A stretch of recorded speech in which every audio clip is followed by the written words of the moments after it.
North Korea responds to Trump, says it has heard enough. Following his call for global unification against North Korea on Monday, President Donald Trump issued a fierce warning to the rogue state in a speech to the South Korean National Assembly on Wednesday. The regime has interpreted America's past restraint as weakness.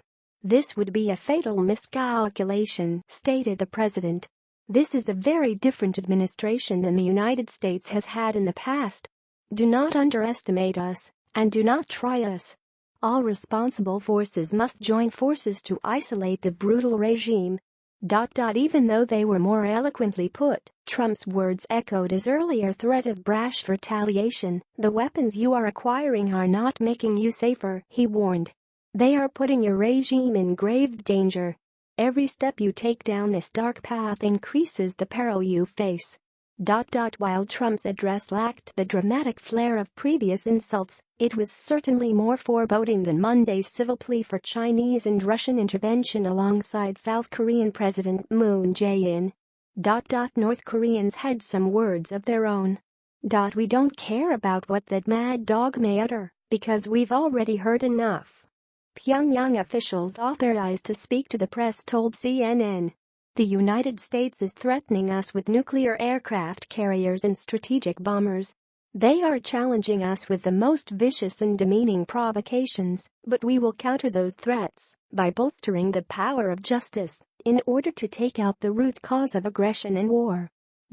Fiery rhetoric or not, Trump's speech still managed to veer off path, insulting his adversary Kim Jong-un with scathing remarks like the fact that North Korea is not the paradise your grandfather envisioned, and a hell that no person deserves, rather than laying a foundation of actionable steps towards denuclearization.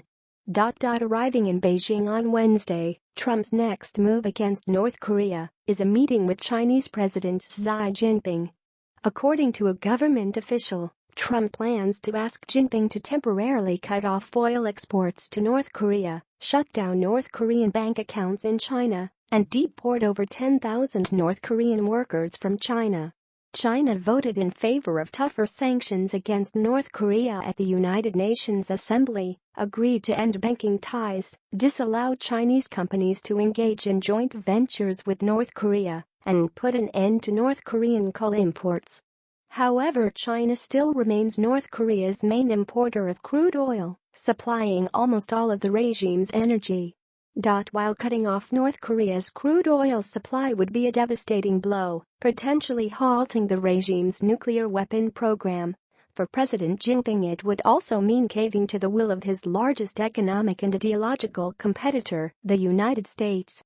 Political analysts also speculate that China doesn't want the Korean peninsula to become fully controlled by the capitalist South, clashing with the newly revived ideals of China's Communist Party.